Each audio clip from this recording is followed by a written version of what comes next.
2025 বৰ্ষত 21,413টা গ্ৰামীণ ডাক সেৱকৰ পোষ্ট ইতিমধ্যে ওলাই আহি পৰিছে আৰু এপ্লাই লাষ্ট ডেট হৈছে 3 মাৰ্চ 2025 আৰু এই পোষ্টত ইয়াত অসমৰ বাবে প্ৰায় 145টা পোষ্ট এভেইলেবল আছে। এতিয়া আহোঁ আমি ইলিজিবিলিটি ক্ৰাইটেৰিয়াৰ ওপৰত।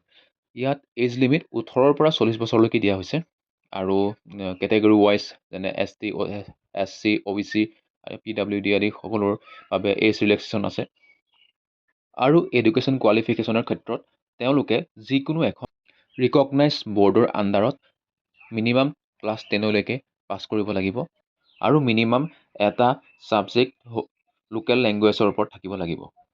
আন কিছুমান তেওঁলোকৰ ইম্পৰ্টেণ্ট ক্ৰাইটেৰিয়া হ'ল যে তেওঁলোকৰ কম্পিউটাৰৰ ওপৰত নলেজ থাকিব লাগিব আৰু তেওঁলোকে চাইক্লিং কৰিব পাৰিব লাগিব আৰু কি হ'ব লাগিব তেওঁলোকৰ এডিকুৱেট মিনছ অফ লিভলিহুড তেওঁলোক ফাইনেন্সিয়েলি ষ্টেবল হ'ব লাগিব অৰ্থাৎ তেওঁলোকৰ এটা ষ্টেবল ইনকাম চ'ৰ্চ থাকিব লাগিব যাতে তেওঁলোকে ইন ফিউচাৰ কোনো ইনকামৰ ওপৰত ষ্ট্ৰেছ ফিল নকৰে। এপ্লাই ফিজ হ'ল আনৰিজাৰ্ভ আৰু OBC কেটেগৰীৰ কাৰণে 100 টকা আৰু বাকী কেটেগৰীৰ লোকসকলে কোনো ফিজ দিব নালাগে।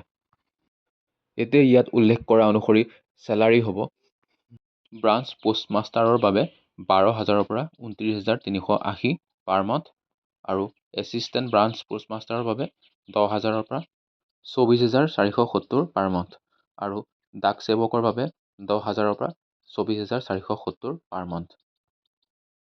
ইয়াত তেওঁলোকৰ বিভিন্ন ধৰণৰ এলাউন্সেছ আছে য'ত তেওঁলোকে ট্ৰেভেল এলাউন্সেছ পাব 120ৰ পৰা 180 পাৰ মান্থ আৰু চাইকেল মেইনটেনেন্স এলাউন্স পাব 60ৰ পৰা 120 পাৰ মান্থ আৰু কম্পজিট এলাউন্স পাব 500ৰ পৰা 1000 পাৰ মান্থ আৰু চেণ্ট্ৰেল গভৰ্ণমেণ্টৰ ৰেটৰ ওপৰত ভিত্তি কৰি DA-টো পাব আৰু পেড লিভ পাব 20 days per year. Medical facility as per the postal department rules আৰু লাইফ ইঞ্চুৰেঞ্চো আৰু as per the postal department ৰুলছৰ ওপৰত ভিত্তি কৰি পাব। উল্লেখযোগ্য যে চেলাৰী ষ্ট্ৰাকচাৰ ঠাই আৰু এক্সপিৰিয়েঞ্চৰ ওপৰত ভিত্তি কৰি হয়তো বেলেগ বেলেগ হ'ব পাৰে।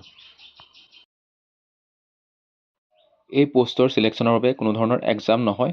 ইয়াত ক্লাছ 10 ষ্টেণ্ডাৰ্ড পাছ কৰা মাৰ্কছৰ ওপৰত ভিত্তি কৰি তেওঁলোকে মেৰিট লিষ্ট প্ৰস্তুত কৰিব আৰু তাৰপিছত মেডিকেল ভেৰিফিকেশ্যন হ'ব তাৰপিছত হ'ব পুলিচ ভেৰিফিকেশ্যন আৰু ইয়াৰ পিছতে তেওঁলোকে ফাইনেল এপইণ্টমেণ্ট লেটাৰ তেওঁলোকক দিব।